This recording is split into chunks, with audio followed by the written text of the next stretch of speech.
Yo, I'm Bob. Into a lot of things. Totally blind since birth, all that good stuff. This is a Q&A video, the second Q&A video. And it's been long in coming. I've been doing a lot of gameplay videos and episode reviews. And I guess we'll get right into it. So the first question is from Green Dawn, and I have NVDA.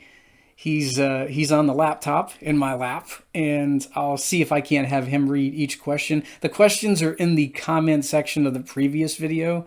I tried to slow him down as much as I could, and it's basically, how did you get into gaming? How young did you attempt to?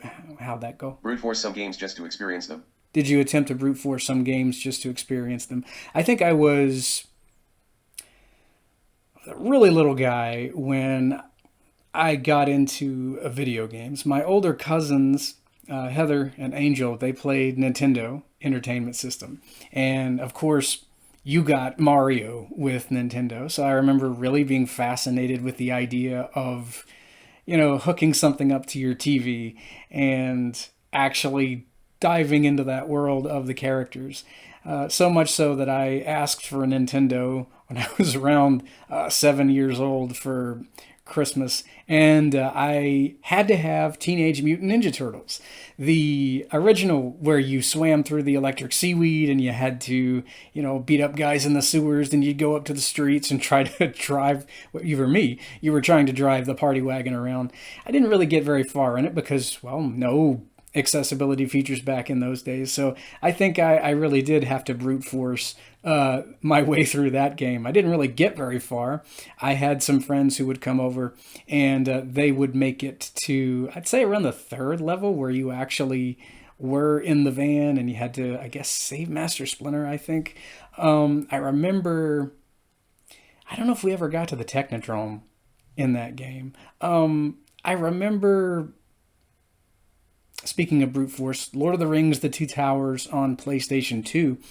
I played that one so much that I was able to, and I wish I still had that game on PS2, but I could beat the level where you were trying to save Frodo from the Uruk-hai. So I got to where I could count steps, if that makes sense, in that level. I remember being able to know exactly when to go left, go right, go straight. But that's because I played that level for hours and hours and hours on end until, I just was able to finally get to Lurtz and beat him. And it's definitely trial and error. It was back in those days because, there was no directional assist. There was no audio cues. Man, I wish I still had that. And that was back when, at least I don't think you could do it on PS2. You couldn't upload game footage. Maybe you could, but of course there was no menu narration. Your console wasn't narrated to you like PS5 is now. When you hook that up, it's like, welcome to PS5 home screen, media library. It narrates all the games in the menu whenever you move your cursor over each one and all that stuff. We've definitely come a long way there. Okay, Bomb Aftermath says, saw your Lord of the Rings vids and wanted to know who your favorite character is. Hey, content. Saw your Lord of the Rings vids and was wondering who your favorite character is. Sorry. I would say the actual Lord of the Rings. I love the bad guys in those movies quite a bit. Gandalf is awesome, but when it comes to the looks of the characters, I would have to say I love the armor on the bad guys, love the weapons. It would probably be, yeah, Second Age Sauron from the film, the prologue of Fellowship of the Ring. He is just huge. This is a pretty old action figure, but I remember getting him and just being blown away by all of the spiky armor he's got on. Now, I will say the mace kind of reminds me of a beater that you would attach to a mixer, which kind of makes sense because, he goes to town on so many men and elves at the beginning of the film. But yeah, to me, it looks like he's baking a cake. and he's not sure what to do with this lone beater that he has. Well, he's beating people with it, his mace. But yeah, I like the design of that mace too, even though it does remind me of a beater in a mixer. I think it's a really interesting design. What I really would have loved is if they had done more versions of him, because of course before Jackson's films, I'm sure there were more renditions of what he might have looked like in the Second Age and before that, since he could shapeshift. So that is an awesome action figure. But I think if I had my way, we'd get more artist renditions of the character throughout the years, rather like Hasbro did with the Ralph McQuarrie series of Star Wars action figures years ago. We got really early renditions of Vader, Stormtrooper. We got a female Star Killer. So yeah, it would be awesome if they could have gone back and just kind of gone nuts with some of the artist renditions of Lord of the Rings, because I do appreciate art when I can, especially in action figure form. So yeah, I think Sauron is one of my favorite Lord of the Rings characters. Just like the look of him, and I like his armies too. Just really fantastic weapons on the orcs and all those characters. So the next question is from I Forgot. Would you say watching movies is like listening to audiobooks? And then I Forgot mentions listening to Way of Kings by Graphic Audio. And I'm really glad that I Forgot mentioned Graphic Audio. I would say, to answer your question, with audio description now, I think watching movies is quite a lot like audiobooks, because you have, different scenes being narrated, especially fight scenes, which I'm always fascinated by nowadays, since, you get them narrated. I would say, yeah, it's a bit more like an audiobook when you have the audio description going in the background. What I really wish, though, is for, a kind of headset. So you could have your audio description in one ear and the run-of-the-mill goings-on in your other ear. So, you could have that narrated to you, but you could also really appreciate the music and the sound effects that go into the movies too. Because right now, in terms of audio description, it's like watching an audio commentary on a DVD. When you turn those on, you don't really get to hear a lot of sound or music. You get the character dialogue, of course, but when it comes to things like the fight scenes, you have to have someone talking over them. But maybe we'll get to the point where we'll get that. But yeah, Graphic Audio, I discovered them because I was really, really wanting to listen to more DC Comics stuff. And you can't get them on the website anymore, but you used to be able to buy, let's see, Crisis on Infinite Earths, Infinite Crisis, 52. I still have them on one of my old thumb drives. I also had Countdown and Final Crisis. I had Batman No Man's Land, and they just did a phenomenal job when it comes to full casts of characters. I think one of my favorite voiceovers was Richard Rowan. He did, I believe, Bruce Wayne Batman, and I loved his. I think he did Joker too. He might have also done Darkseid, and he just really knocked him out of the park. I think when it came to a lot of the voices from that world, and I know that Scott McCormick had done a lot of the voices in that too, and yeah, he's awesome in terms of Graphic Audio. There's so many characters that those guys do, and I feel like Colleen Delaney, who had done quite a bit in Graphic Audio, I feel like she's in the Last of Us video games too. I looked up the voice cast to part 2, and I could have sworn she was in there. So I remember playing that game, and I was like, oh hey, okay, why does she sound familiar? So yeah, I like how it's kind of a small world when it comes to voiceover sometimes. Okay, what's this user's name? NVDA? Link heading level 3 link big axolotl man. Big Axolotl Man? Link to, I'm curious, how do you see things in your head? Since you've never seen anything, can you imagine objects? Or do you imagine things as a little voice describing what you are thinking about? And in extension, what are your dreams like? So yeah, how do you see things in your head? Since you've never seen before, it's really in terms of tactile representation. Like if I think of a character from Star Wars, I usually think of an action figure that I already have.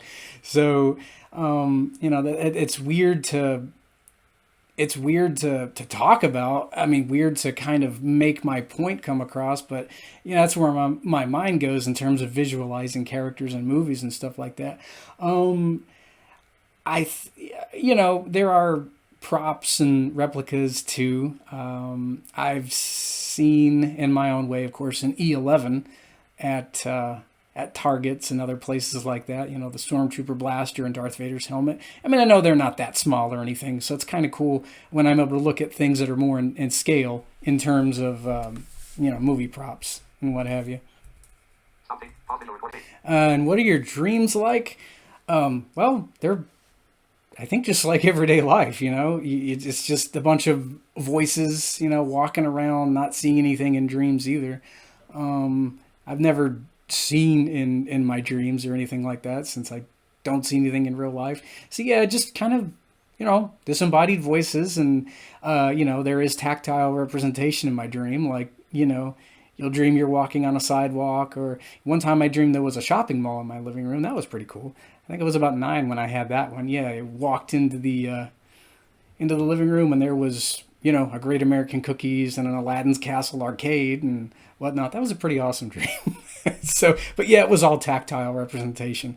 I remember playing Terminator 2 in that arcade in terms of dreaming. That was a wild one. I wonder if I had M&Ms before bed or something. Okay, the next question is from Powdy8328. I have a question. Have you ever been shocked about a character's appearance after buying an action figure?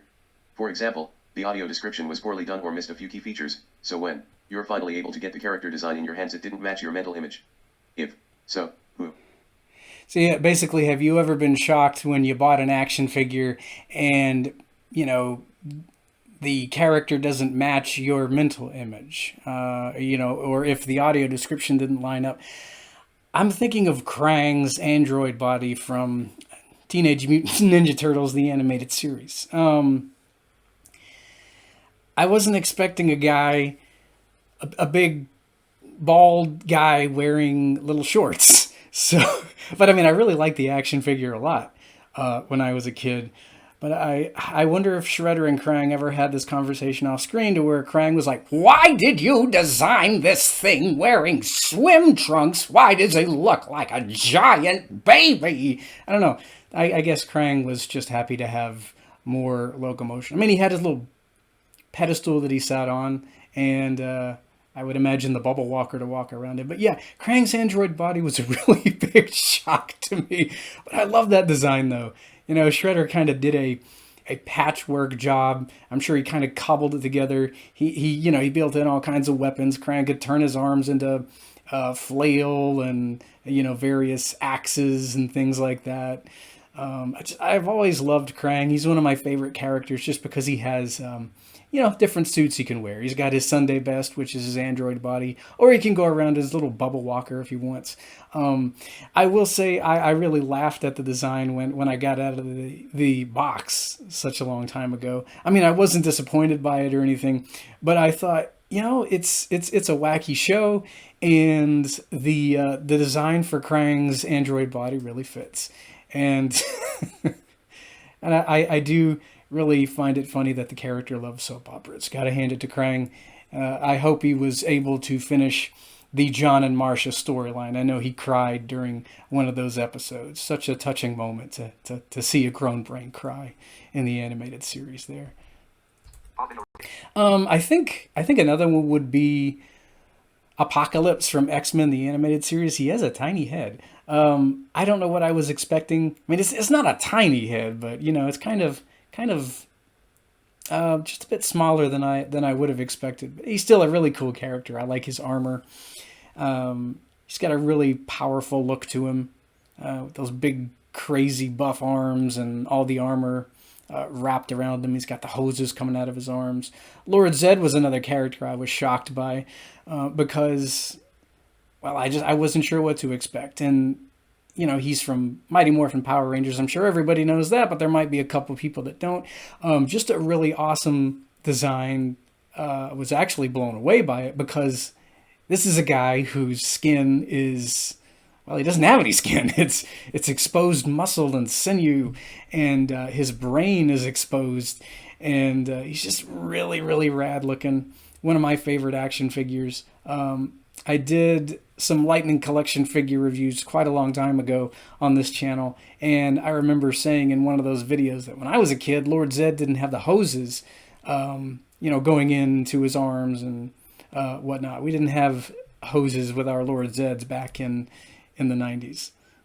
But yeah, he was another action figure that, way before audio description, just like Krang, which really made me sit up and take notice. And it's like, oh my gosh, man, this guy, he's nuts. And his staff was awesome too. Okay, Holler777 asks basically, what's one video game that you may have seen or heard about that you'd love to play, assuming technology was in the right place, assuming everything was, accommodated for? Link would love to play.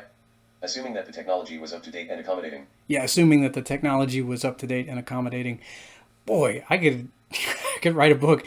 I would love to play any of the Fallout games. As I film this video, it is, I do believe, April 12th. And I've gotten to watching Fallout on Prime. I'm 3 episodes into it and just loving the show. And I've had more than one individual that I've known play, games like Fallout 3, etc. And it's really awesome to listen or watch, if depending on what you want to use, the combat in that game. That looks like a really, really fun franchise. I'd love to play any of the Star Wars Battlefront games, to get in an X-Wing or TIE Fighter or an AT-AT, and just go around blowing stuff up with directional assist and audio cues. I'd be all over that too. So I guess the list is a long one, though. Quite a few other games I would really like to get into. That's a really good question. I think all of these are. I wish I had time to cover all of them. I'm not sure how we're doing on time, actually. I don't want to make this like an hour long. And Woodchuck asks, for reading books, do you prefer Braille or audiobooks? I like both. I've been reading Braille since, I think they started me at age 3 because, we just had to make sure that I had as much of a leg up as I could. So, I was having to, memorize little flashcards, what's this letter? What's that letter? How many dots makes this letter? How many dots makes that letter? First, we're going to teach you grade 1 Braille. Then we're going to teach you grade 2 Braille. Grade 2 is pretty much, I think I had a friend who said grade 2 was like, if a stenographer were in court, they would type out different words. Like you could type the letter C, and that stands for the entire word can. Braille rant aside, yeah, I do prefer both. I like audiobooks, especially nowadays, because you can store them on your computer. You don't have to worry about all that shelf space that books on CD used to take up. Oh boy, and they skipped back in the day, so I don't really miss that. I do love Braille. It certainly helps to keep those skills sharp. I strongly encourage Braille literacy for those who aren't able to see at all. It's fun to listen to a book, but at the same time, it's awesome to read it yourself because you're kind of get more of an idea as to what the character sounds like. Narrators are awesome, but when you're reading about a character for the first time, you don't have a voice kind of dictated to you, if that makes sense. Not that they're dictating voices or anything, but they've got their interpretation of what the character sounds like, in their head. And if you read that yourself for the first time, you kind of make one of your own. But I really love both. And as long as I'm able to experience a book I don't really care which way it's in, Braille or audio. Either format is fine, I guess. Oh, this is a fun one. HP Gaming Real asks, "What did you think of Avengers Endgame?" Boy, I was glad the audio description headset batteries did not run out in my theater. It was a fantastic movie, but I think the whole time I was kind of anxious because when the batteries run out, they want you to go out there and they want you to tell them, "Oh, okay, they've run out, so now we have to switch them." Then you have to miss the movie. I had a good time with Endgame, and boy, I went to a Red Robin afterwards, and I'll have to say that that cheeseburger. Well, I didn't have cheese on my cheeseburger. That hamburger with nothing on it, just the meat and the bread, because that's just how I eat my hamburgers. It made me really sad because, well, Tony was no longer able to enjoy them unless he comes back as well, I don't know, some kind of weird AI thing, which they could very well do. I think that's what happens at some point in the comics. He's kind of back as an AI, not Tony, I think his name is. I guess Robert Downey could come back and voice an Iron Man AI if he wanted to. But I love the movie. I think my favorite Marvel projects in quite a while has to be X-Men 97. I'm really enjoying that show. I've been doing some episode reviews of that on this channel because X-Men was just such a big thing for me when I was a kid. Since I couldn't read the comics, I watched the animated series in my own way. I, bought the action figures so I could visualize the characters, and really having a ball with the series revival, the continuation. And I wish season 1 would last longer than a measly 10 episodes. We're already halfway through it, and I'm like, but why? I don't want it to stop at 10. Make it last 13 at least. It says Studio Opinions wanted me to kind of run down how I go about, navigating with the PS5 controller, kind of describe it. Well, I mean, when it comes to the audio cues, you just have to press the different buttons on this thing. Like, there's the L3 button. You have to press that all the way down in order to get your cue. And then you go forward until you get to your waypoint. Let's see here. I think, geez, this thing is just really easy to memorize. If you get into the audio cues, you hit L2 and you're locked onto the enemy, so you're aiming with that button, and then you hit RT there, or R2, sorry, to fire your weapon, things like that. There's not really much to how I go about using the controller to play games. Yeah, I think more than one person was wanting to see the PS5 controller. So, I mean, yeah, I think I hold the controller weird. I think I just hold it like this. I know you can, I forget how someone described it. It's been such a long time, but they're like, "No, you're holding it wrong. You're supposed to hold it like this," or something like that. I don't know. It does feel like it was made to kind of be held like, this, with your hands under it. So I guess you're kind of working it with your thumbs. I don't know. It's been years since someone was reprimanding me for the way I hold a controller. Well, let me tell you something. I forgot who that was. But you can hold a controller the way you want to, and I'm going to hold it the way I want to. I could wear it on my head like a hat if I wanted to, but I'm not going to because I have this Dragon Ball hat, you see, and that suffices well enough.